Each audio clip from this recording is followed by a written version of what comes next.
రేపు ఆదివారం రోజున ఈ చిన్న పనిని చేస్తే చాలండి, మీ కోరికలన్నీ కూడా తీరిపోతాయి. మీరు కుబేరులాగా మారిపోతారనమాట. ఈ పరిహారం ద్వారా ఏంటంటే గనక మీకు మంచి మేలు చేకూరుతుందని చెప్పొచ్చు. ఎందుకంటే ఈ పరిహారం అత్యంత శక్తివంతమైనది. అలానే కాకుండా ఏంటంటే గనక మంచి ఫలితాలను తెచ్చిపెట్టే పరిహారం అని చెప్పొచ్చు. మన మానవ జీవితంలో మనకు ఎన్నో కోరికలు ఉంటాయండి. ఆ కోరికలు తీరక మనం ఇబ్బంది పడిపోతూ ఉంటాం కదా. ఎలాగైనా సరే మన కోరికలు తీర్చుకోవాలనుకుంటాం, కానీ కోరిక అనేది తీరదు కదండి. అలాంటప్పుడు మీరు ఏంటంటే గనక ఇప్పుడు చెప్పే ఈ విధంగా ఈ చిన్న పరిహారం చేయండి. ఖచ్చితంగా కోరిక తీరే అవకాశం అయితే ఉంటుందన్నమాట.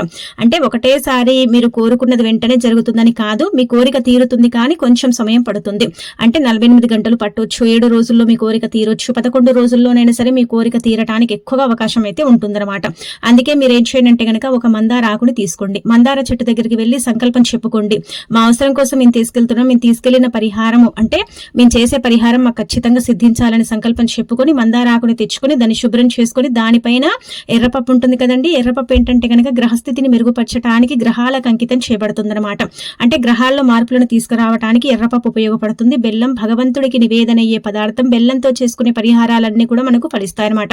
అందుకే మీరు గుర్తు పెట్టుకోండి. ఈ బెల్లము అలానే కాకుండా ఎర్రపప్పు తీసుకొని కొంచెం ఇక్కడ చేయించే విధంగా పెట్టేసుకోండి. అలా పెట్టుకొని మీ కోరిక ఏదైతే ఉంటుందో బలంగా ఆ కోరిక కోరుకోండి. అలా కోరుకొని దీన్ని తీసుకెళ్లి ఆవుకు పెట్టండి. ఆవుకు పెట్టడం వల్ల సమస్త కోరికలు తీరుతాయండి. ఆవులో 33 కోట్ల మంది దేవతలు నివసిస్తూ ఉంటారు కాబట్టి ఆవు ఏంటంటే గనక చాలా పవిత్రతను కలిగి ఉంటుంది. కాబట్టి ఆవుకు పెట్టడం వల్ల అద్భుతమైన ఫలితాలు వస్తాయి. మన యొక్క కోరిక తీరుతుంది, మనం కుబేరులాగా మారుతాం. అలానే కాకుండా ఏంటంటే గనక మన కోరిక తొందరలోనే నెరవేరుతుందని మనకు పురాణ గ్రంథాల్లో చెప్పబడుతుంది. కాబట్టి రేపు ఆదివారం రోజున ఏంటంటే గనక ఈ విధంగా చేసేసి మీ కోరికలన్నీ కూడా తీర్చుకొని మీరు అంటే చక్కగా మీ జీవితాన్ని మార్చుకోండి, తిరుగుండదు.